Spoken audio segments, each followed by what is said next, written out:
అయితే ఇప్పుడు మనం నేర్చుకోబోయేది మొహమ్మద్ గజ్నీ.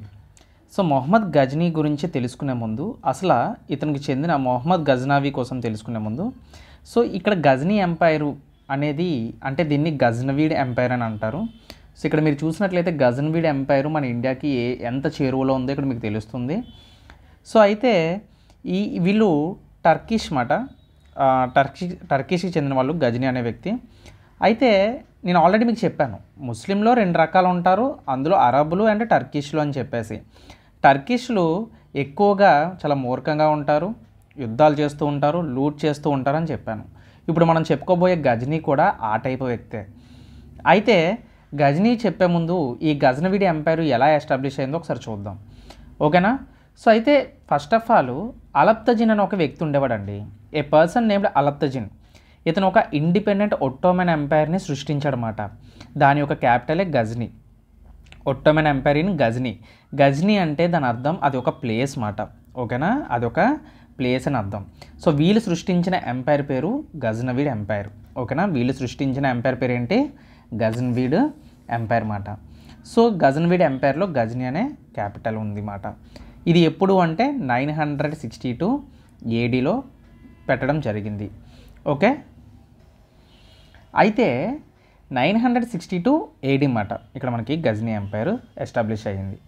అయితే ఇప్పుడు అలప్తజిన్ అని చెప్పాను కదా, సో ఈ అలప్తజిన్నే కదా ఒట్టోమన్ ఎంపైర్ మనకి ఎస్టాబ్లిష్ చేసింది. అలప్తజిన్కి ఒక స్లేవ్ ఉంటాడు, అంటే ఒక బానిస ఉండేవాడు మాట. ఆ బానిస చాలా లోయల్గా ఉండేవాడు, అందుకని తనకి నచ్చి తన అల్లుడిగా చేసుకున్నాడు. అంటే అలప్తజిన్ వాళ్ళ కూతుర్ని సుబుక్తజిన్కి ఇస్తాడనమాట, ఓకేనా? సో ఈ సుబుక్తజిన్ అంటే అలప్తజిన్ యొక్క అల్లుడు, అలాగే తన స్లేవ్ కూడా, ఓకేనా? స్లేవ్గా ఉండేవాడు అండ్ అల్లుడు కూడా, వాడే సుబుక్తజిన్.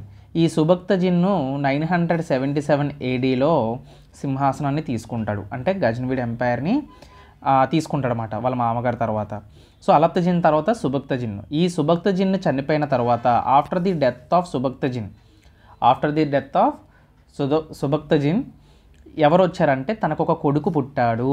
ఆ కొడుకు పేరే మొహమ్మద్ గజ్నీ, అంటే గజ్నవి అంటారు, లేదంటే సింపుల్గా మీరు గుర్తుపెట్టుకోవడానికి మొహమ్మద్ గజ్నీ అని గుర్తుపెట్టుకోవచ్చు, ఓకేనా? సో ఇప్పుడు మీకు అర్థమైంది కదా మొహమ్మద్ గజ్నీ ఎలా వచ్చాడో మనకు అర్థమైంది. సో ఇక్కడ చూడండి, ఎస్టాబ్లిష్ చేసింది person named Alptigin establish independent Ottoman empire in Ghaznavi. గజ్నవీలో ఇండిపెండెంట్ ఒట్టోమన్ ఎంపైర్ని ఎస్టాబ్లిష్ చేసింది 962 ADలో అలప్తజిన్ యొక్క అల్లుడు సుబుక్తజిన్. అయితే సుబుక్తజిన్ 977 ADలో ఎంపైర్ని తీసుకోవడం జరిగింది. సో అలా ఎంపైర్ని తీసుకున్న తర్వాత సుబుక్తజిన్ ఎప్పుడైతే చనిపోతాడో తన కొడుకు మొహమ్మద్ గజ్నీ వస్తాడనమాట. అప్పుడు రూలర్గా తను ఎస్టాబ్లిష్ అవుతాడు. ఆ టైంలో మొహమ్మద్ గజ్నీ యొక్క ఏజ్ 27 years, ఓకేనా? చాలా యంగేజ్లో ఉంటాడు. 998 AD అని మనం చెప్పుకోవచ్చు, ఓకేనా? సుబుక్తజిన్ చాలా లోయల్గా ఉంటాడని చెప్పాను కదా, అతనికి ఒక టైటిల్ ఉంటుంది. సో అంటే ఒక మోస్ట్ నోబెల్ కమాండర్ అన్నమాట, చాలా లోయల్గా ఉంటాడని చెప్పాను కదా. ఆయన యొక్క టైటిల్ ఏంటంటే అది అల్ హజీబ్ అల్ అజాల్ అన్నమాట. ఇక్కడ అల్ కలిసిపోయింది, ఇక్కడ యాక్చువల్గా ఇక్కడ స్పేస్ రావాలి. ఇది ఏంటంటే అల్ అజాల్ మాట. సో ఇది ఇంపార్టెంట్, అంటే మోస్ట్ నోబెల్ కమాండర్ అని అర్థం. అల్ హజీబ్ అల్ అజాల్ అంటే మోస్ట్ నోబెల్ కమాండర్ అని అర్థం అన్నమాట, ఓకే? సో అది. సో ఇప్పుడు మనం ఏం చేస్తామంటే గజ్నీ కోసం మాట్లాడుకుందాం. మొహమ్మద్ ఆఫ్ గజ్నీ అంటారు, ఎందుకంటే ఇతని యొక్క క్యాపిటల్ ఏంటి, ఇతని యొక్క ఎంపైర్ యొక్క క్యాపిటల్ గజ్నీ మాట, ఓకేనా? అందుకే ఇతన్ని మొహమ్మద్ గజ్నీ అంటాం, లేదంటే ఇతన్ని అలప్తజిన్ అని కూడా అంటారు, ఓకేనా? సో అయితే మొహమ్మద్ గజ్నీ ఒక టర్కిష్ మాట, ఓకేనా? ఈయన ఎవరు? ఈయన ఒక టర్కిష్ అని మనం చెప్పుకోవచ్చు. నేనేం చెప్పాను, టర్కిష్లు చాలా దారుణంగా ఉంటారు. సో వీళ్ళకి దొరికిందే ఇంకా దారి అన్నట్లు ఇంకా మొత్తం లూట్ చేస్తూ ఉంటారన్నమాట, ఓకేనా? సో అయితే ఇక్కడతో మనం ఏం చెప్పుకోవచ్చు అంటే టర్కిష్, ఇందాకలో ఏం చెప్పాను నేను, మొహమ్మద్ బిన్ కసీం వచ్చినప్పుడు అరబ్ ఇన్వెన్షన్ ఇన్ ఇండియా అని చెప్పానా. ఇప్పుడు మొహమ్మద్ గజ్నీ ఇండియా పైన అటాక్ చేసినప్పుడు ఇక్కడ మనం ఏం చెప్పుకుంటాం అంటే టర్కిష్ అని చెప్పుకుంటాం అన్నమాట. ఇక్కడ మనం ఏం చెప్పుకుంటాం, Turkish invention on India, Turkish invention on India అంటే భారతదేశంపై టర్కిష్ల యొక్క దాడి అనేది ఇక్కడతో మొదలవుతుంది, ఓకేనా? అయితే మొహమ్మద్ గజనీ కోసం మనం మాట్లాడుకుంటే తను అయితే మొహమ్మద్ గజనీ కోసం ఇక్కడ మనం చెప్పాలి అంటే నేను ఇక్కడ మీకు ఏం చూపించాను, ఇక్కడ మ్యాప్లో చూపించిన విధంగా. సో ఇక్కడ మీరు చూడండి, గమనించండి, గజనవీడ్ ఎంపైర్ యాక్చువల్గా గురిడ్ డైనస్టీ ఉంటుంది ఇక్కడ. సో అలాంటిది తిను కూడా ఒక వ్యాస్ట్ ఎస్టాబ్లిష్మెంట్ ఎలా చేశాడు అంటే వీడు ముఖ్యంగా చాలా కొన్ని పనులు చేశాడు అన్నమాట.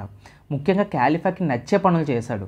క్యాలిఫా అంటే మీరు మర్చిపోయారా, అందరికీ ద గ్రేట్ లీడర్ అన్నమాట, రిలీజియస్ హెడ్ ఉంటాడు కదా, వాడు క్యాలిఫా అన్నమాట. అయితే ఇక్కడ మీరు గమనించాల్సింది ఏంటంటే ఇంపార్టెంట్గా క్యాలిఫా దృష్టిలో మొహమ్మద్ గజనీ చాలా బాగా పడ్డాడు.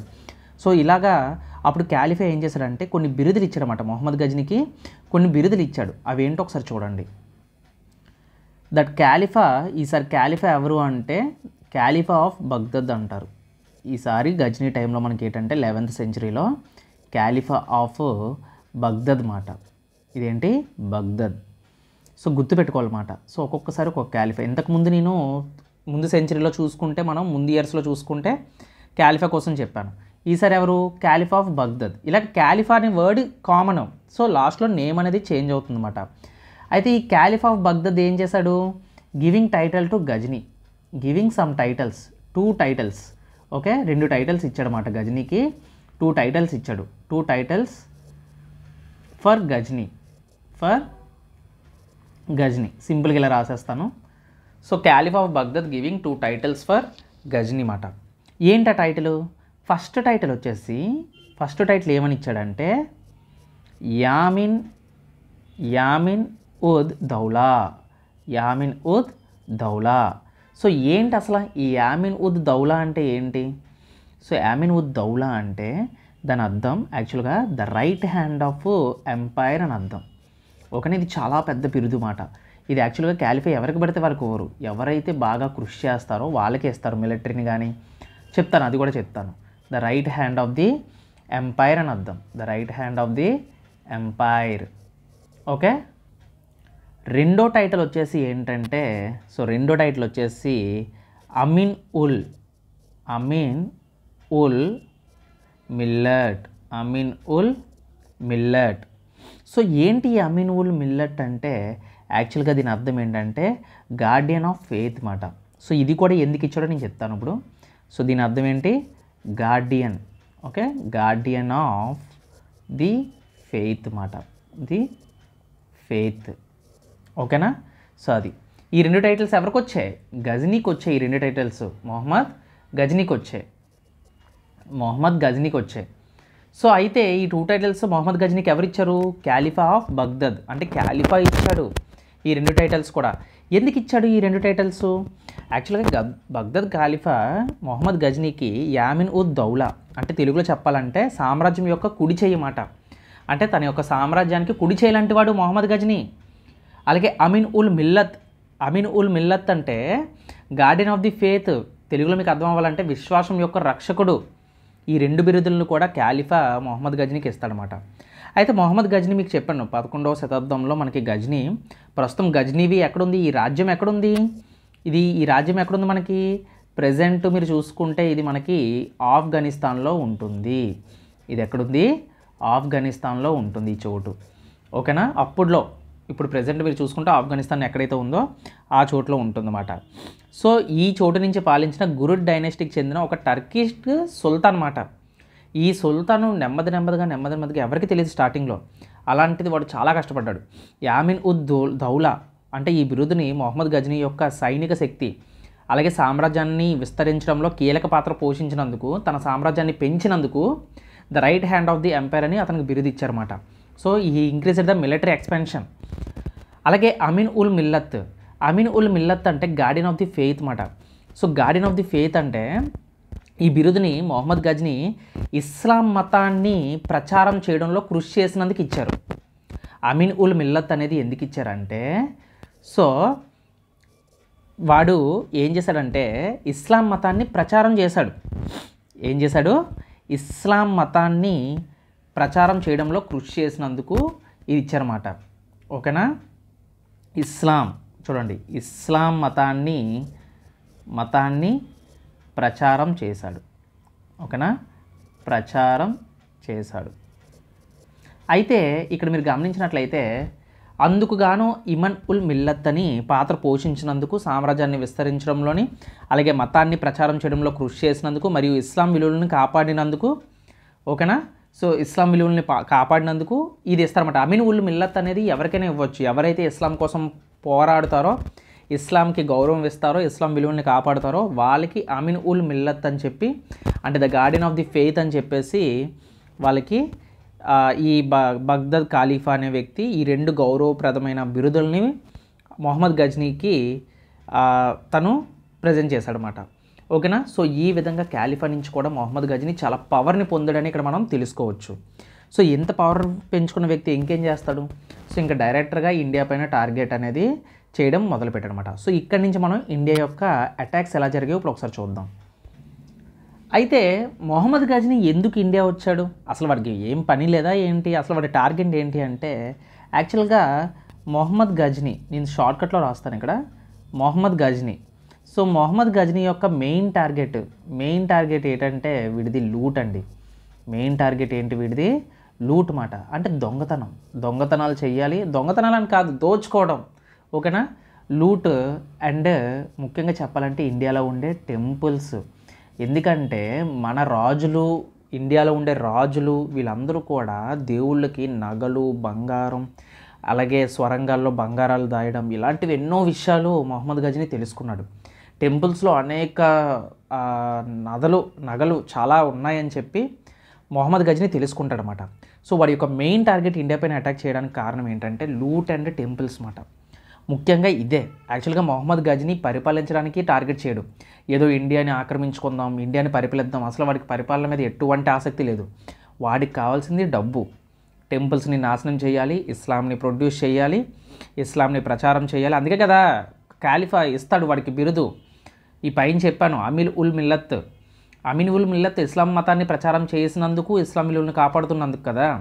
సో అది మాట. మొహమ్మద్ గజ్నీ ఎక్కువ మెయిన్ టార్గెట్ ఏంటంటే లూట్ అండ్ టెంపుల్స్ మాట. సో వీటి మీద ఎక్కువగా వాడు టార్గెట్ చేస్తూ ఉంటాడు. అలాగే వాడు ఒక ఆఫ్ఘనిస్తానీ కూడా.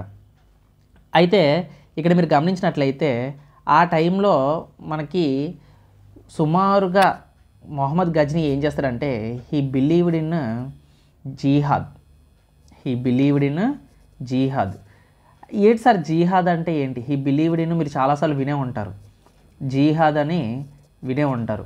ఏంటి సార్ జీహాద్ అంటే? దాని అర్థం ఏంటంటే యాక్చువల్గా జీహాద్ అంటే it is a holy war అని అర్థం. జీహాద్ అంటే ఏంటి? It is a holy war మాట. ఎందుకంటే హోలీ వార్ అంటే ఏంటి సార్ అంటే పవిత్రమైన యుద్ధం అని అర్థం అన్నమాట.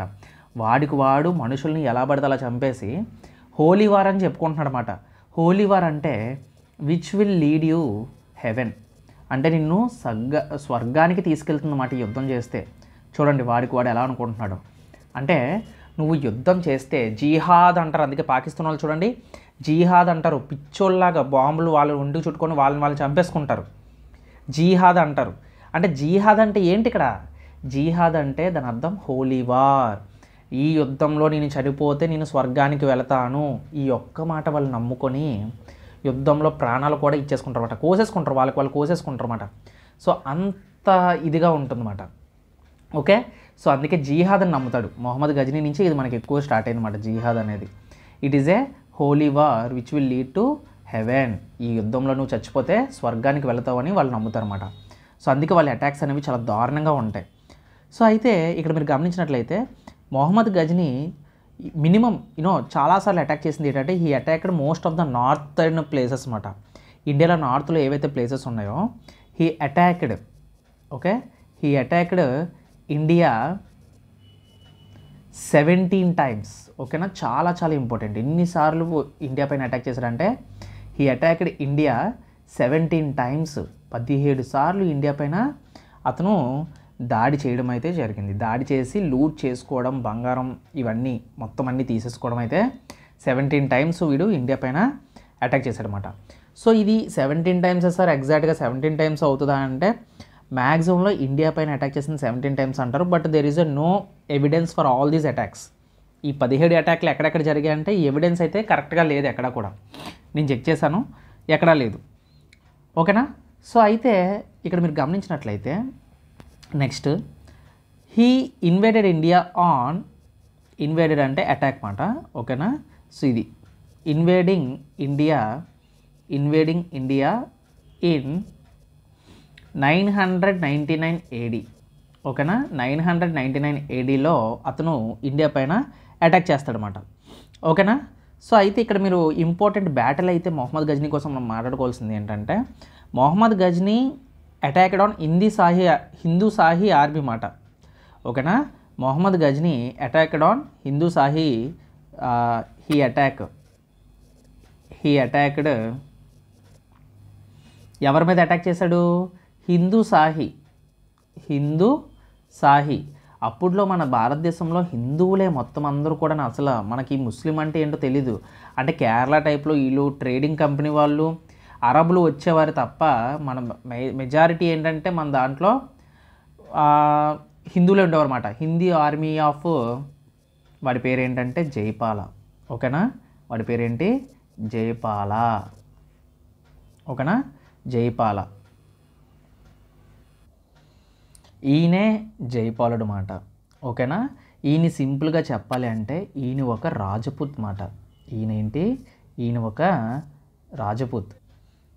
అయితే ఇక్కడ జైపాలుడు ఎవరు అంటే, ఇక్కడ మనకి జైపాలుడు అనేవాడు ఒక హిందూ సాహి రాజపుట్ మాట. వీళ్ళని రాజపుత్స్ అంటారు.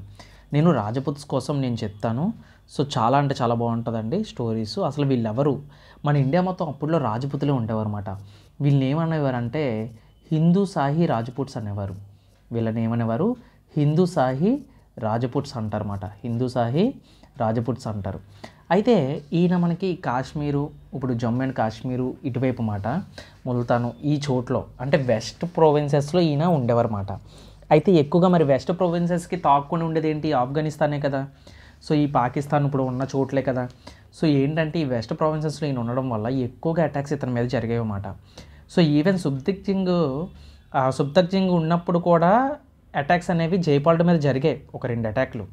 సో 3వ అటాక్ మాత్రం దారుణంగా అయితే జరిగిందన్నమాట. సో ఫస్ట్ అటాక్ మనకి మొహమ్మద్ గజ్నీ జైపాలుడి మీద చేస్తారన్నమాట. అంటే ఇక్కడ ఉండే మొహమ్మద్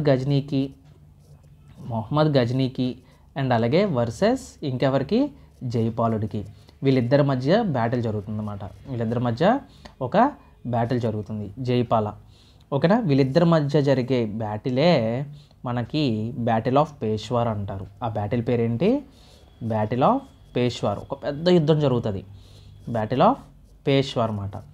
ఎప్పుడు జరిగింది ఈ బ్యాటిల్ అంటే 1001లో జరిగింది. 1001 ADలో అయితే మనకి ఈ బ్యాటిల్ జరిగింది. చాలామంది ఏం చెప్తారంటే 27th November 1001 AD అని చెప్తారన్నమాట, ఓకేనా. సో ఈ పేష్వర్ అనేది ప్లేస్ అండి. ఇక్కడ పేష్వర్ అని ఉంది కదా, ఈ పేష్వర్ అనేది ప్లేస్ మాట. ప్రజెంట్ పాకిస్తాన్లో ఉంది ప్లేస్. ప్రజెంట్ పాకిస్తాన్ అనేది ఉంది మాట. ప్రజెంట్ పాకిస్తాన్ ప్లేస్ మాట ఇది, ఓకే.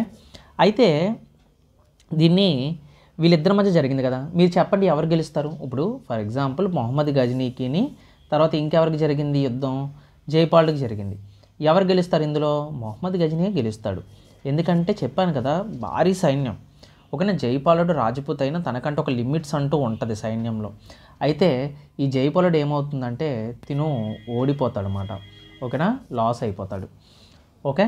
సో అయితే లాస్ కాదు, లూజ్ అని రాద్దాం. సో లూజ్ అయిపోతాడు. సో బ్యాటిల్ లూజ్ అయిపోతాడు. సో అయితే జైపాలుడు అవమానాన్ని తట్టుకోలేకపోతాడు. ఏంటి అంటే మీకు రాజపుతుల కోసం చిన్న మాటలో చెప్తాను చూడండి. రాజపుతులు ఎప్పుడు కూడా చాలా గౌరవంగా బతుకుతారు, నిజాయితీగా బతుకుతారు. సానుకూలత, దయ, దాక్షణ్యాలు, దాన ధర్మాలు ఇలాంటివన్నీ చేస్తూ ఉంటారన్నమాట. ఏదైనా సరే వీళ్ళకి అవమానం జరిగితే దాన్ని తట్టుకోలేరు. ఎయిదర్ పగైనా తీర్చుకోవాలి, లేదు అంటే వాళ్ళకి వాళ్ళు చచ్చిపోతారన్నమాట. సో ఇక్కడ జైపాలుడు ఏం చేశారంటే, జైపాలు ఓడిపోయినందుకు చాలా బాధపడి తనకు తాను మంటల్లో దూకి చచ్చిపోయాడనమాట. జైపాలుడు కిల్డ్ హిమ్సెల్ఫ్ అంటే తనకు తాను చచ్చిపోయాడనమాట. కిల్డ్ హిమ్సెల్ఫ్ ఎలా అంటే జౌహార్ అంటే ఏంటి అసలు? జౌహార్ అనేది రాజపుతులు పాటించే ఒక పద్ధతి మాట. వాళ్ళకు ఒక ప్లేస్ ఉంటుంది. ఆ ప్లేస్లో ఇప్పుడు చూడండి ఇలాగా ఒక ప్లేస్ ఉండి మధ్యలో కర్రలై పేర్చుకొని అందులో మంట పెట్టుకొని ఆ మంటల్లో దూకి చచ్చిపోతారన్నమాట. సో ఏంటి సార్ ఇది ఒక పిచ్చితనం అంటే ఇంకా ఆ రోజుల్లో అలాగే ఉండేది. ఈవెన్ స్త్రీలు కూడా ఎవరైనా రాజ్యంలోని ఎవరైనా రాజు ఓడిపోతే లేదంటే రాజు చచ్చిపోతే వేరొక రాజు ఆ భార్యని అనుభవించడానికి వచ్చినప్పుడు స్త్రీలు తన శరీరాన్ని ఇంకొక వ్యక్తి దక్కించుకోకూడదని చెప్పి మంటల్లో దూకి చచ్చిపోద్దన్నమాట. ఫర్ ఎగ్జాంపుల్ మీరు పద్మావతి సినిమా చూడండి, మనం ఆ స్టోరీ కూడా చెప్పుకుంటాం. ఎందుకంటే పద్మావతి స్టోరీలో ఏంటంటే అల్లావుద్దీన్ ఖిల్జీ మనకి అటాక్ చేస్తాడు. సూపర్ స్టోరీ, అసలు మైండ్ బ్లోయింగ్ ఉంటుంది. వాడు ఏంటంటే పద్మావతిని చూడాలని చెప్పి ఆతృతగా పరిగెట్టుకుంటూ వస్తే వాడి దగ్గర వాడి శరీరం వాడికి నేను దక్కకూడదని చెప్పి పద్మావతి అసలు జౌహర్ చేసేసుకుంటుంది. మిగిలిన ఆడవాళ్ళు కూడా మంటల్లో దూకి చచ్చిపోతారు అన్నమాట. అంత పెద్ద మంటలో పెట్టి దూకేస్తారు అందరూ కలిసి అందులో.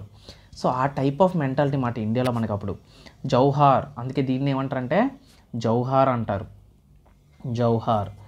సో ఆ విధంగా మాట, ఈ విధంగా జైపాలుడు తనని తను చంపేసుకుంటాడు. అయితే ఇక్కడ మీరు గుర్తించాల్సింది ఏంటంటే జైపాలుడికి ఒక కొడుకు ఉంటాడు, సన్ ఉంటాడు. వాడి పేరే ఆనందపాల్ మాట. నెక్స్ట్ అవ్వబోయే రాజు ఎవరు అంటే ఆనందపాల్.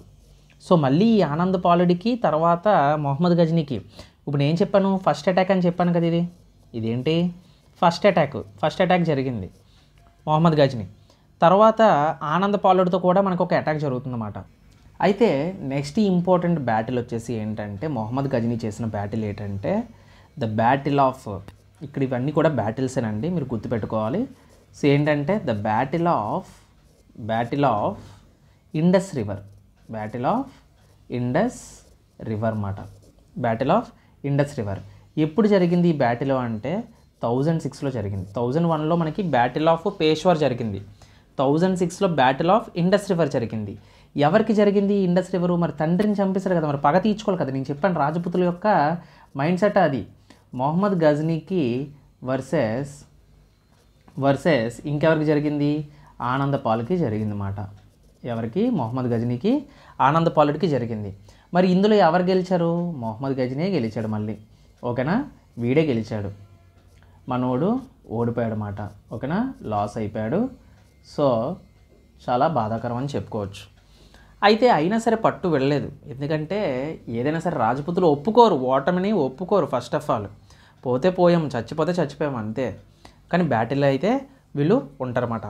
ఆనందపాలుడి తర్వాత ఓడిపోయిన తర్వాత నెక్స్ట్ ఇంకొక బ్యాటిల్ ఏం జరిగింది అంటే బ్యాటిల్ ఆఫ్ ముల్తాన్ జరిగింది. ఇంకో బ్యాటిల్ ఏం జరిగింది? Battle of Multan. వరుసగా మొహమ్మద్ గజనీ ఎక్కడ కూడా రెస్ట్ అనేది లేదు మాట. ఇంకా దెబ్బ మీద దెబ్బ. బ్యాటిల్ ఆఫ్ ముల్తాన్ జరిగింది. బ్యాటిల్ ఆఫ్ ముల్తాన్లో కూడా ఎవరి మధ్య జరిగింది అంటే సేమ్ మొహమ్మద్ గజనీకి వర్సెస్ ఇంకెవరికంటే సుఖపాల్కి జరిగింది. ఇంకెవరికి? సుఖపాలే, తను కూడా రాజపుతే. సుఖపాల్కి జరిగింది. ఎప్పుడు జరిగింది ఈ అటాక్ అంటే 1007లో జరిగింది. ఈ అటాక్ ఎప్పుడు జరిగింది?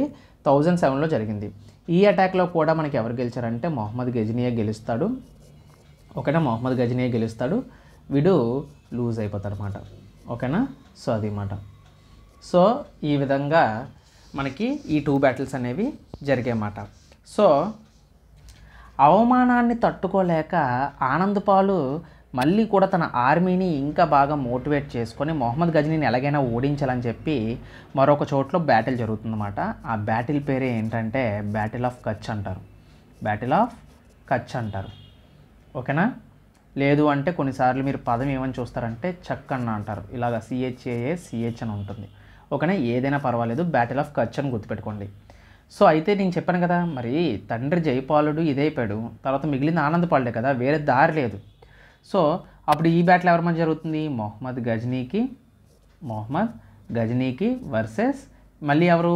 ఆనందపాలుడికి జరుగుతుంది అన్నమాట. ఈసారి మనం డైరెక్టర్గా వేసేస్తారు మన వాడిని, ఆనందపాలుకి జరుగుతుంది. సో ఈ బ్యాటిల్లో కూడా ఎవరు గెలుస్తారు? ఈ బ్యాటిల్లో కూడా మొహమ్మద్ గజనీయే విన్ అవుతాడనమాట, ఓకేనా. సో ఆనందపాలుడు ఓడిపోతాడనమాట. సో బ్యాటిల్ ఆఫ్ కచ్లో కూడా ఇది ఎక్కడ జరిగింది అంటే, ఈ బ్యాటిల్ ఆఫ్ కచ్ అంటే ఇది ప్లేస్ పేరు అండి, నేను ఎప్పుడు కూడా చెప్తాను అదే. ఇది ఎక్కడ అంటే నియర్ హజ్రో అనే ప్లేస్ దగ్గర జరిగింది. హజ్రో అంటే మీకు అర్థం కాకపోతే హజ్రో అనేది ఎక్కడ అంటే మనకి పంజాబ్ అని గుర్తుపెట్టుకోండి. ఇదేంటి? పంజాబ్లో జరిగిందన్నమాట. అయితే మొహమ్మద్ గజనీ ఇక్కడ ఆనందపాలుని కంప్లీట్గా దెబ్బతీసి ఇంకా భారీ అటాక్ ఇస్తాడనమాట. అయితే నెక్స్ట్ మనం చూసినట్లయితే 1018లో తర్వాత ఇంకేంటి 1018 ADలో ఒక అటాక్ జరుగుతుందన్నమాట. ఈ బ్యాటిల్ ఏంటంటే మనకి ఒక రాజ్యపాలకి అంటే రాజపుతులే, వీళ్ళందరూ కూడా రాజపుతులే మాట. దేని మీద ఇన్వెన్షన్ చేస్తాడు అంటే ఇన్వెన్షన్ ఆఫ్ కానోజ్ మాట. కానోజ్ మీద అటాక్ చేస్తాడు ఎవరు? మొహమ్మద్ గజనీ. సో కానోజ్ మీద అటాక్ చేస్తాడు. సో ఈ కానోజ్ మీద అటాక్ చేసినప్పుడు ఎవరెవరి మధ్య యుద్ధం జరుగుతుంది అంటే మొహమ్మద్ గజనీకి ఇంకా మొహమ్మద్ గజనీ వర్సెస్ రాజ్యపాల అన్నమాట. ఈ రాజ్యపాలకి జరుగుతుంది. చూసుకోండి, అన్నిటికీ పాలా అని వస్తుంది. ఇందులో కూడా ఎవరు గెలుస్తారు అంటే మనకి మొహమ్మద్ గజనీ గెలుస్తాడు. ఓకేనా? రాజ్యపాల ఓడిపోతాడు అన్నమాట. రాజ్యపాల ఓడిపోతాడు.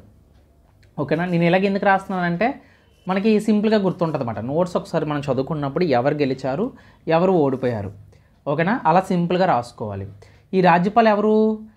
యాక్చువల్గా ఇప్పుడు ఈ రాజ్యపాల కోసం నేను చెప్పాలి అంటే ఈ రాజ్యపాల కోసం ఒక స్టోరీ ఉంటుంది, అది నేను నెక్స్ట్ క్లాసెస్లో చెప్తాను. రాజ్యపాల ఎవరు అంటే ఈయన గురజార ప్రతిహార డైనెస్టీకి చెందినవాడు అన్నమాట. ఓకేనా? సో ఈయన ఎప్పుడైతే చనిపోతాడో అప్పటి నుంచి ఈ రాజ్యపాల ఎవరు? గురజార ప్రతిహార డైనెస్టీ. గుర్తుపెట్టుకోండి పేరు, తర్వాత క్లాసెస్లో వస్తుంది. గురజార ప్రతిహార డైనెస్టీ మాట. రాజ్యానికి చెందినవాడు ఈయన. ఎప్పుడైతే మొహమ్మద్ గజనీలో ఓడిపోతాడో ఇదే మంచి టైం అని చెప్పి రాష్ట్రకృతాస్ ఉంటారండి, దంటి దుర్గ అని చెప్పి. మరి మామూలుగా ఉండదు, చాలా ఒక చిన్న లో లెవెల్ నుంచి స్టార్ట్ అయ్యి ఒక మనిషి ఒక రాజ్యాన్ని ఏలాడంటే చూడండి, చాలా మోటివేషనల్ స్టోరీస్ కూడా ఉంటాయి. ఎందుకు పనికిరాని ఒక వ్యక్తి, ఎందుకు అంటే జులాయిగా తిరిగే వ్యక్తి కూడా ఒక రాజు అయిపోయి ఒక రాజ్యాన్ని సృష్టించే వ్యక్తుల స్టోరీలు కూడా ఉంటాయి మనకి హిస్టరీలో చూసుకుంటే. సో ఇక్కడతో గురజార ప్రతిహార డైనెస్టీ డిక్లైన్ అయిపోతుందన్నమాట. అసలు వీళ్ళందరూ కూడా రాష్ట్రకృతాసు, గురజార ప్రతిహార వీళ్ళందరూ కూడా కానోజ్ కోసం కొట్టుకుంటారు. వీళ్ళు కొట్టుకుంటుంటే ఈ రాజ్యపాల మొహమ్మద్ గజనీ వచ్చి ఈడు అటాక్ చేస్తాడు కానోజ్ పైన. సో దెబ్బకి రాజ్యపాల ఓడిపోతాడు. సో తర్వాత నెక్స్ట్ రాష్ట్రకృతాసు కానోజ్ తీసుకుంటారు అన్నమాట. నెక్స్ట్ రాష్ట్రకృతాసు కానోజ్ని తీసుకుంటారు. సో ఈ స్టోరీ అనేది మనం డీటెయిల్డ్గా మనం నెక్స్ట్ రాజపుత్ క్లాసెస్లో మనం చెప్పుకుంటాం అన్నమాట. అంటే రాజపుతుల కోసం మనం చెప్పుకున్నప్పుడు అక్కడ మనం దీనికోసం మాట్లాడదాం, చాలా బాగుంటుంది క్వశ్చన్. సో ఇంకా మాట్లాడుకుంటే ఎక్కువగా మొహమ్మద్ గజనీ ఇప్పుడు అటాక్స్ అన్నీ చూసాం కదా, అలాగే టెంపుల్స్ మీద అటాక్స్ మనం చూసాం అనుకోండి. ఎక్కువగా భారీ అటాక్ వచ్చేసరికి సోమనాథ్ టెంపుల్ అండి. భారీ అటాక్ వచ్చేసరికి సోమనాథ్ టెంపుల్. అయితే మొహమ్మద్ గజనీ వచ్చేసి ఏంటంటే he attacked on temples. Attack on temples. ఈ నోట్స్ మీకు నేను ఇస్తానండి. సో అందుకే ఇలా నీట్గా రాస్తున్నాను. టెంపుల్స్ ఏంటి? ఆ టెంపుల్స్ చూడండి. First of all Mathura temple. Okay, తర్వాత బృందావన్ టెంపుల్. వీడి అటాక్ చేసిన టెంపుల్స్ మాట. బృందావన్ టెంపుల్. తర్వాత కానోజ్. ఓకేనా? కానోజ్లో ఉండే టెంపుల్స్ మీద అటాక్ చేశాడు. తర్వాత సోమనాథ్ టెంపుల్, మోస్ట్ ఇంపార్టెంట్ మాట. సోమనాథ్ టెంపుల్ అసలు అటాక్ చేసి అక్కడ బంగారం తీస్తే ఏనుగుల మీద 2 సంచులు పెట్టుకొని ఏనుగుల మీద వెళ్తుంటే ఏనుగులు వెళ్తూనే ఉన్నాయి. అంటే తవ్విన కొలిది బంగారం వస్తూనే ఉంది. అంత డబ్బు ఉందన్నమాట మన రాజుల దగ్గర. అంటే ఇండియా నాకు తెలిసినంత వరకు India is the world's number 1 rich country అని నేను చెప్పగలను. ఎందుకంటే అక్కడ రికార్డ్స్ మనం చూసినట్లయితే అంత బంగారం అన్ని రోజులు వెళ్తూనే ఉన్నాయంటే ఏనుగులు. సో హిస్టరీస్లో కొన్ని ఆర్టికల్స్లో చెప్తూనే ఉన్నారన్నమాట, ఇంత బంగారాన్ని వాళ్ళు దోచుకున్నారు అని. అయితే ఇక్కడ మీకు చెప్పాను కదా, సోమనాథ్ టెంపుల్ అనేది మనకి చాలా ఇంపార్టెంట్ అని చెప్పేసి. యాక్చువల్గా ఇక్కడ మీరు చూసినట్లయితే 1025లో అటాక్ చేస్తారన్నమాట. 1025 ADలో మనకి సోమనాథ్ టెంపుల్ పైన గజనీ అటాక్ చేస్తాడు. 1025 Ghazni attack on Somnath temple. అయితే ఇక్కడ సోమనాథ్ టెంపుల్లో అటాక్ చేసినప్పుడు ఏం జరిగింది అంటే, ఈ సోమనాథ్ టెంపుల్ ఎక్కడుంది యాక్చువల్గా ముందు అది తెలుసుకోవాలి మనం. ఏ టెంపుల్ ఎక్కడుందో మనం తెలుసుకోవాలి. సోమనాథ్ టెంపుల్ ఎక్కడుంది? ఇప్పుడు ప్రజెంట్ ఎక్కడైతే గుజరాత్లో ఉంది. ఓకేనా? ఇది ఎక్కడుంది? గుజరాత్లో ఉంది. యాక్చువల్గా చెప్పాలంటే ఈ సోమనాథ్ టెంపుల్ అనేది ఒక రిచ్ టెంపుల్ అని చెప్పుకోవచ్చు. రిచెస్ట్ టెంపుల్ మాట. ఇదేంటి? ఒక రిచెస్ట్ టెంపుల్. అయితే ఇక్కడ మీరు దీనిపైన అటాక్ చేసినప్పుడు గజనీ అటాక్ చేశాడు కదా, సుమారుగా 50,000 కాఫీర్స్ని చంపేశాడు. అంటే చిన్న ఇన్ఫర్మేషన్ చెప్తున్నాను ఇక్కడ, మీకు యూజ్ అవుతుంది. 50,000 మంది కాఫీర్లు అంటే ఎవరు? నేను ఫస్ట్ క్లాస్లో చెప్పాను. కాఫీర్లు అంటే ఎవరు? ఎవరైతే ముస్లింని నమ్మరో వాళ్ళని కాఫీర్స్ అంటాం. అంటే హిందువులు మనం కాఫీర్స్ మాట. అంటే అక్కడ ఉండే హిందువుల్ని 50,000 మందిని చంపేశారన్నమాట. ఎవరు? గజనీ కిల్లెడ్ 50,000 కాఫీర్స్. 50,000 కాఫీర్స్. అండ్ అలాగే లూట్ చేస్తాడు బంగారాన్ని. లూట్ ఎంత చేశాడంటే 1,300 కేజీల బంగారాన్ని లూట్ చేశాడనమాట. ఇవి రికార్డ్స్ మాత్రమే, ఎగ్జాక్ట్ అని నేను చెప్పను. అప్రాక్సిమేట్లీ ఆర్టికల్స్లో ఏ ఉంటే దాన్ని మనం ప్రిఫర్ చేస్తాము. ఓకేనా? సో అలాగే 20 lakhs డినార్స్ని లూట్ చేశాడని ఇక్కడ మనకి చెప్తున్నారు. 20 lakh డినార్స్ మాట, వాళ్ళ భాషలో మాట్లాడుకుంటే డినార్స్. 20 lakhs డినార్స్.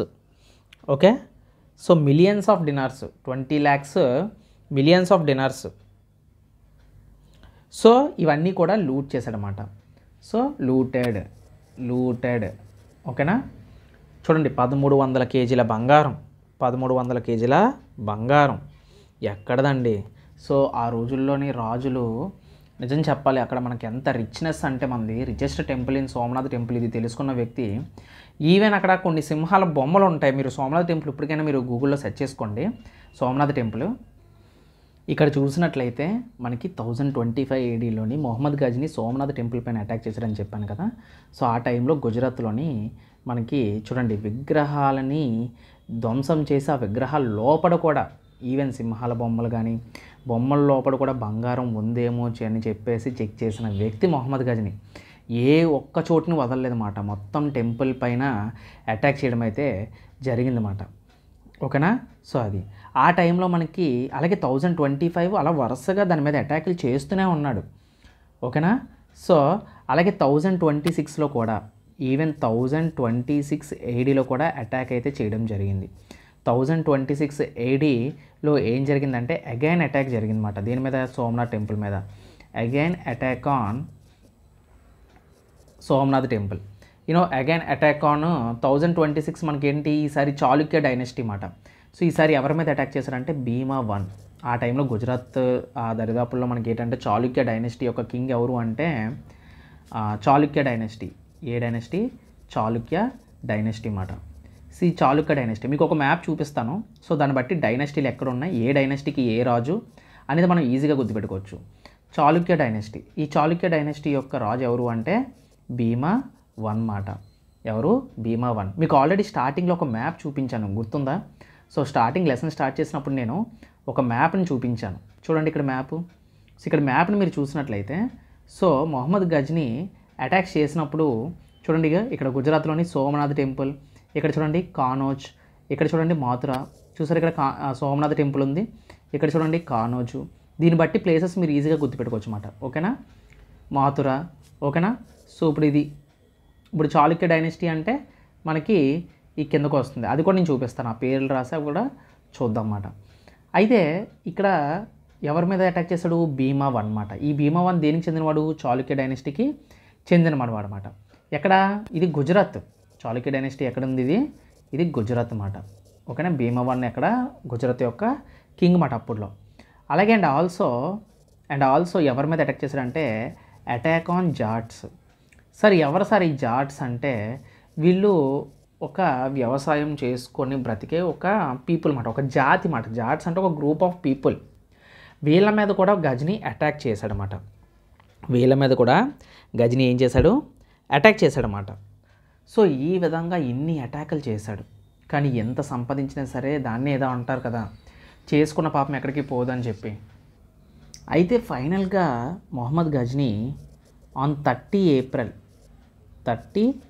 ఏప్రిల్ 1013న మొహమ్మద్ గజ్నీ చనిపోయాడు. అదే మొహమ్మద్ గజ్నీ చనిపోయాడు అన్నమాట.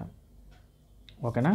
So Mohammed died in Ghazni. Ghazni అంటే ప్లేస్ అని చెప్పాను కదా. Mohammed Ghazni died in Ghazni. ఓకేనా? ఆ టైంలో అతని ఏజ్ ఎంత అంటే ఏజ్ వచ్చేసి అతని ఏజ్ 58 అన్నమాట. 58 ఇయర్స్. అయితే చాలామంది మనకి వికీపీడియాలో మనకి ఏమని ఉంది అంటే ఈయన ఒక మలేరియా వ్యాధి వల్ల చనిపోయాడని చెప్పేసి. లాస్ట్ ఇన్వెన్షన్ అప్పుడు ఇతనికి హెల్త్ అది అసలు బాగాలేదు. సో ట్యూబర్ కొలాసిస్, అలాగే ఈయన ఏంటంటే ఇప్పుడు గజనీ, ఈ గజనీ ఎక్కడుందో తెలుసు కదా, ఆఫ్ఘనిస్తాన్. ఇవన్నీ ఎందుకు 10 సార్లు చెప్తున్నానంటే ప్లేసెస్ మనకు తెలియాలి ఖచ్చితంగా. సో ఇలాగా 30th ఏప్రిల్ 1030లోని ఈయన చనిపోవడం అయితే జరిగింది. సో ఈ విధంగా మొహమ్మద్ గజనీ తన కథని పూర్తి చేశాడు. అటాక్ చేశాడు, దాచుకున్నాడు. ఏం ఉపయోగం? ఒక్క ఉపయోగం కూడా లేదు. హెల్త్ బాగోలేక, సో మలేరియా వ్యాధి వల్ల, ట్యూబర్కులోసిస్ వల్ల అతను చనిపోవడం అయితే జరిగింది. So 30th April 1030. సో ఈ కథను బట్టి మీరు ఏం నేర్చుకున్నారు? సో ప్రతి మనిషికి ఒక ఎండ్ పాయింట్ అనేది ఉంటుంది కదా. సో వాడు చేసుకున్న పనులకే వాడు దారిని తీస్తుందన్నమాట. సో వ్యాధులతో ఆయన మంచాన పడి చనిపోవడం అయితే జరిగిందన్నమాట, హెల్త్ బాగోలేక. సో ఆ టైంలో మెడిసిన్ అనేది చాలా తక్కువ కదా. సో అది ఈ విధంగా మొహమ్మద్ గజనీ యొక్క కథని మనం పూర్తి చేసుకున్నాం. ఒక టర్కిష్ ఇన్వెన్షన్ కోసం మనం చెప్పుకున్నాం అన్నమాట. గజన్వీడ్ ఎంపైర్ కోసం మనం డీటెయిల్డ్గా చెప్పుకున్నాం. అయితే ప్రతి క్లాస్లోనే చెప్పినట్లు నేను ప్రతి క్లాస్లో ఏం చెప్తానంటే కొన్ని ఇంపార్టెంట్ పాయింట్స్ చెప్తాను. ఇవి నోట్ పాయింట్స్ అన్నమాట. ఏంటి ఆ నోట్ పాయింట్స్ అంటే, గజనీ కోసం మనం మాట్లాడుకుంటే గజనీని ఏమని పిలుస్తారని అడుగుతారు. So what Ghazni is called అంటారు. మొహమ్మద్ గజనీని మనం ఏమని పిలుస్తారంటే యాక్చువల్గా Mohammad Ghazni is also known as, Mohammad గజనీని ఏమని పిలుస్తారు అంటే ఈయన్ని రోబర్ అని పిలుస్తారు. ఈయన్ని రోబర్ అండ్ ఐడోల్ బ్రేకర్ అని అంటారు. రోబర్ అండ్ ఐడోల్ బ్రేకర్ అని పిలుస్తారు అన్నమాట. ఐడోల్ బ్రేకర్ అని పిలుస్తారు. ఓకే, మొహమ్మద్ గజనీని ఏమని పిలుస్తారని అంటే రోబర్ అండ్ ఐడల్ బ్రేకర్ అని మీరు గుర్తుపెట్టుకోవాలన్నమాట. అయితే ఈయన అటాక్ చేసిన టెంపుల్స్ కోసం ఎక్కువగా అడుగుతారు, ముఖ్యంగా సోమనాథ్ టెంపుల్. తర్వాత ఇంకేమైనా టెంపుల్ మిస్ చేశానా? ఎస్, ఒక టెంపుల్ ఉంటుందండి, అది కూడా ఇంపార్టెంటే. టెంపుల్ వచ్చేసి మనకి ఏంటంటే తానేశ్వర టెంపుల్ అని ఒక టెంపుల్ ఉంటుంది. ఓకేనా. సో నేను చెప్పాను కదా ఈయన చాలా టెంపుల్స్ మీద అటాక్ చేశాడని చెప్పేసి. ఒక టెంపుల్ ఉంటుంది, ఆ టెంపుల్ పేరు ఏంటంటే తానేశ్వర టెంపుల్. ఏ టెంపుల్? తానేశ్వర టెంపుల్. ఎప్పుడు అటాక్ చేశాడంటే 1014 ADలో ఈయన దీనిపైన అటాక్ చేయడం అయితే జరిగిందన్నమాట. మాథురా టెంపుల్ వచ్చేసి మనకి ఏంటంటే 1018లో దీని మీద అటాక్ చేయడం అయితే జరిగింది. ఓకేనా. సోమనాథ్ టెంపుల్ వచ్చేసరికి 1026, అంటే 2 years మనకి ఎండింగ్ కదా. 1026 ADలో దీనిపైన అటాక్ చేయడం అయితే జరిగిందన్నమాట. మోస్ట్ భయంకరమైన అటాక్ దేని మీద జరిగింది అంటే గుజరాత్లో ఉండే భీమా 1 సోమనాథ్ టెంపుల్ మీద మనకి మోస్ట్ ఫీరియస్. ఎందుకంటే సోమనాథ్ టెంపుల్ భయంకరంగా దారుణంగా మోస్ట్ ఫీరియస్ అటాక్ దేని మీద జరిగిందంటే సోమనాథ్ టెంపుల్. ఆ టైంలో అక్కడ రాజు ఎవరంటే భీమా 1 అని గుర్తుపెట్టుకోండి. ఓకేనా. లాస్ట్ ఇన్వెన్షన్ వచ్చేసరికి ఎవరి మీద అటాక్ చేశాడు? లాస్ట్ అటాక్ ఎవరి మీద జరిగింది? జాట్స్ మీద జరిగింది. ఇది ఎప్పుడు అంటే 1027 AD. ఓకేనా. 1027 ADలో లాస్ట్ అటాక్ ఎవరి మీద చేశాడు? మొహమ్మద్ గజనీ అంటే 1027 AD అని మనం చెప్పుకోవచ్చు అన్నమాట. ఓకేనా. అలాగే మొహమ్మద్ గజనీ ఎప్పుడు చనిపోయాడు అంటే 1030. ఓకేనా. 1030 AD. ఇయర్స్ చాలా ఇంపార్టెంట్. ఇయర్స్ అనేవి మనం ఖచ్చితంగా నేర్చుకోవాలి. సో నేర్చుకుంటేనే మనకి తెలుస్తుంది అన్నమాట. అయితే ఇక్కడ నోట్ పాయింట్స్ మీరు చూసారు కదా, మొహమ్మద్ గజనీని ఏమని పిలుస్తారంటే రాబర్ అండ్ ఐడోల్ బ్రేకర్ అని చెప్పాను. అలాగే ఇవన్నీ కూడా మనకి ఎలా తెలిసాయి అంటే కొంతమంది రైటర్స్ ఉంటారు కదండి, వాళ్ళని మనం స్కాలర్స్ అంటాం.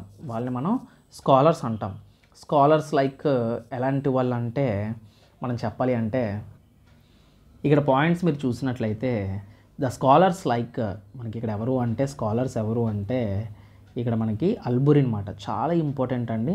సో అల్బురిన్ అనే పేరు మీరు ఖచ్చితంగా గుర్తుపెట్టుకోవాలి. Alberuni, Firdausi, Utbi and Baihaqi resided at the court of Mohammad Ghazni మాట. మొహమ్మద్ గజనీ దగ్గర స్కాలర్స్ కింద వీళ్ళు ఉండేవారు. అయితే అల్బురిన్ కోసం నేను చెప్పాను కదా, సో అల్బురిన్ని అబూ రెహయాన్ అని కూడా పిలుస్తారు. అల్బురిన్ని ఏమని పిలుస్తారు? అబూ రెహయాన్ అని కూడా పిలుస్తారు. ఈయన పుట్టింది క్వారిజ్మీలోని పుట్టారన్నమాట. ప్రజెంట్ కివా ఎక్కడైతే ఉందో అక్కడ మాట. 973 AD మాట. అయితే అల్బురిన్ కేమ్ టు ఇండియా.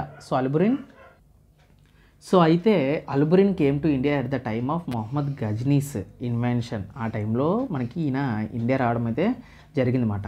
అయితే అతను ఒక బుక్ రాయడం అయితే జరిగింది, దాని పేరే కితాబ్ ఉల్ హింద్ మాట. ఆ బుక్ పేరేంటి? కితాబ్ ఉల్ హింద్ మాట. గుర్తుపెట్టుకోండి, it is an important source మాట. సో ఇలాంటివే కదా మనం గుర్తుపెట్టుకోవాల్సింది. కితాబ్ ఉల్ హింద్ మాట. Kitab ul Hind is important source to know the history of the time. ఆ టైంలో హిస్టరీని మనం ఈ బుక్ ద్వారా తెలుసుకున్నాం అన్నమాట, కితాబ్ ఉల్ హింద్ ద్వారా. సో ఇది అల్బురిన్ వీళ్ళందరూ కూడా వీళ్ళే గొప్ప అండి నా దృష్టిలో. ఎందుకంటే ఆ టైంలో జరిగిన ప్రతిదీ కూడా ఒక స్టోరీ లాగా రాసుకొని, ప్రతి ఇన్వెన్షన్ ఎక్కడ జరిగింది, ఏ సంవత్సరంలో జరిగిందంటూ ఒక హిస్టరీని రిపీట్ మనం ఇప్పుడు చదువుకుంటున్నామంటే మొహమ్మద్ గజ్నీ ఇలా చేశాడని చెప్పుకున్నామంటే ఇలాంటి స్కాలర్స్ వల్లే, ఫిరదౌసి, ఉద్బీ, బైహాకి, సో ఇలాంటి వాళ్ళ కోసం, ఇలాంటి వాళ్ళ వల్లే. సో నెక్స్ట్ కూడా ఉంటుంది మొహమ్మద్ గోరీ, నెక్స్ట్ వస్తాడు. సో ఇప్పటి వరకు మనం మొహమ్మద్ గజ్నీ కోసం తెలుసుకున్నాం కదా. సో నెక్స్ట్ వచ్చేవాడు ఎవడంటే మొహమ్మద్ గోరీ. సో ఈ మొహమ్మద్ గోరీ యాక్చువల్గా సో ఇది మీకు ఇంకా ఈ లెవెల్ ఆఫ్ నేను చాలా డెప్త్ చెప్పానండి. సో క్లాస్ మాత్రం మీకు ఏంటంటే కంప్లీట్గా చాలా డెప్త్ నాలెడ్జ్ చెప్తాను, గ్రూప్స్ లెవెల్లో చెప్పాను. సో ఇది సరిపోతుంది మ్యాక్సిమం. మీరు ఎస్ఎస్సి అయినా, రైల్వే అయినా, గ్రూప్స్ అయినా, ఏదైనా సరే హిస్టరీ పరంగా చూసుకుంటే ఈ టైప్ ఆఫ్ నాలెడ్జ్ సరిపోతుంది. కావాలంటే మీరు చెక్ చేసుకోవచ్చు. మరీ ఇంతకన్నా డెప్త్ అంటే మరేమో. సో మ్యాక్సిమం నేను డెప్త్ నాలెడ్జ్లోనే చెప్తున్నాను, ఓకేనా. ఎందుకంటే గ్రూప్స్కి ప్రిపేర్ అయిన బుక్లో నేను చూసే చెప్తున్నాను నేను. సో అయితే ఇక్కడ ఏంటంటే మీరు గుర్తుపెట్టుకోవాల్సింది ఇక్కడి నుంచి దోచుకోవడం కాదు. ఈసారి మొహమ్మద్ గోరీ అనే ఒక వ్యక్తి వస్తాడనమాట. ఈ మొహమ్మద్ గోరీ అనే వ్యక్తి ఏంటంటే వీడు ఏలేయడానికి ఏదో చిన్న చిన్న బిజినెస్లు చేసుకొని, లూట్ చేసుకుని, దొంగతనాలు చేసుకొని వచ్చే వ్యక్తి కాదు, ఏలేయడానికి వచ్చేస్తున్నాడు అనమాట ఈసారి. సో అంటే ఇక్కడ బిజినెస్ చేయడానికి లేదంటే లూట్ చేయడానికి రావట్లేదు, ఏలేయడానికి వస్తున్నాడు అనమాట. ఇంకా తగ్గేదేలే. సో నెక్స్ట్ వచ్చేవాడు. సో ఇంక అప్పటి నుంచి ఇండియాలో కాలు పెట్టేసి, ఇంకా ఇండియాలోని ఇప్పటి వరకు హిందువుల్లోని ఇప్పుడు వరకు మనం చూసిన స్టోరీల్లో మొహమ్మద్ గజ్నీ తర్వాత మొహమ్మద్ బిన్ కసిం వీళ్ళందరూ కూడా అటాకులు చేసి వెళ్ళిపోయేవారు, వాళ్ళ సొంత ఊర్లకి వెళ్ళిపోయేవారు. కానీ ఈసారి ఏకంగా ఇండియాలో స్థిరపడిపోవడానికి వస్తాడు వాడే మొహమ్మద్ గోరీ మాట. So first establishment of Muslim ఎవరు అంటే మొహమ్మద్ గోరీ అని మనం చెప్పుకోవాలన్నమాట. He is the first person, ఓకేనా. So he is the first person అని మనం చెప్పుకో. అలాగే ఆ మొహమ్మద్ గోరీని founder of Muslim rule in India. First అసలు ముస్లిం రూల్ ఫౌండ్ చేసింది ఎవరు? మొహమ్మద్ గోరీ మాట. సో ఓకేనా, 150 సంవత్సరాలు ఉండిపోతాడండి ఇక్కడ. సో అంటే మీరు చూసుకోండి ఎంత డైనాసిటీని పాటిస్తాడు. గురిడ్ డైనాసిటీ అన్నాను కదా. సో మొహమ్మద్ గోరీ అనేవాడు గురిడ్ డైనాసిటీకి చెందినవాడు మాట. ఇంకా మామూలు కాదు, వీడు ఒక టర్కిష్ అన్నమాట. మొహమ్మద్ గోరీ కూడా ఒక టర్కిషే. నేను టర్కిష్ అన్నానంటే దాని అర్థం మీరు వెంటనే గుర్తుపెట్టుకోవాలి, వీడు ఒక వరస్ట్, ఇంకా మరి మామూలుగా ఉండదు వీడికి. నీతి, జాలి, దయ ఏమీ ఉండవు, అటాకులు చేస్తాడు, చంపేస్తాడు అంతే, ఓకేనా. యాక్చువల్గా మొహమ్మద్ గోరీ చచ్చిపోవాలండి. మన హిందూ సాహి రాజ్పుత్, మీరు అక్షయ్ కుమార్ ఒక సినిమా తీశాడు చూడండి కావాలంటే. ఆ సినిమా పేరు పృథ్వీరాజ్ చౌహాన్. రాజస్థాన్కి చెందిన ఒక రాజ్పుత్ అన్నమాట, అజ్మేర్కి చెందిన రాజ్పుత్. అయితే మనోడు చెప్తున్నాను కదా, రాజ్పుత్తులు ఎందుకు నాకు తెలియదు. ఇప్పుడు ఓడిపోయాడు మొహమ్మద్ గోరీ, మోకాళ్ళ మీద నించొని ఇంకా అయిపోయింది, అది సీన్ అయిపోయింది. పృథ్వీరాజ్ చౌహాను సో ఇంకెప్పుడు నా జోలికి రాక నిన్ను క్షమించి వదిలేస్తున్నానని చెప్పి వదిలేస్తాడు. కుతుబుద్దీన్ ఐబాక్ వస్తాడు, వచ్చి వార్నింగ్ ఇస్తాడు. అయినా సరే పృథ్వీరాజ్ చౌహాను, మన రాజపుతులు చెప్తున్నాను కదా, అది మన వాళ్ళు యుద్ధంలో ఎంత నైపుణ్యం ఉన్నా సరే మనకు వీక్నెస్ ఏంటంటే జాలి, దయ, కరుణ. సో ఇలాంటివి మనల్ని తినేస్తాయి అన్నమాట. సో నేను హిస్టరీ చదువుతున్నప్పుడు కొన్నిసార్లు నేను ఇన్వాల్వ్ అయిపోయి నాకు ఎక్కడ లేని కోపం వచ్చేస్తుంది. సో ఎందుకురా బాబు ఇలా తయారయ్యారని. సో అలాంటి స్టోరీలు కూడా ఉన్నాయి. సో కొంతమంది రాజులు అయితే ఇంకా కామెడీగా ఉంటాయి. బట్ మనం హిస్టరీ తెలుసుకోవాలి, ప్రతి పాయింట్ని మనం తెలుసుకోవాలి కాబట్టి. సో నెక్స్ట్ క్లాస్లో మనం మొహమ్మద్ గోరీ ఈసారి ముస్లిం యొక్క రూల్ని మనం చూస్తామన్నమాట ఇక్కడ నుంచి. సో ఇక్కడ వరకు మనం చేసుకున్నవన్నీ కూడా అటాక్స్ మాత్రం చెప్పుకున్నాం. నెక్స్ట్ నుంచి రూలింగ్, అడ్మినిస్ట్రేషన్, సో టెంపుల్స్ని డిస్ట్రాయ్ చేసి మసీదుల్ని కట్టడం, ఇలాంటివి ఎన్నెన్నో మనం చూస్తూ ఉంటాము, అటాక్స్ చూస్తూ ఉంటాము. సో నెక్స్ట్ వీడియోలో మళ్ళీ కలుద్దాం.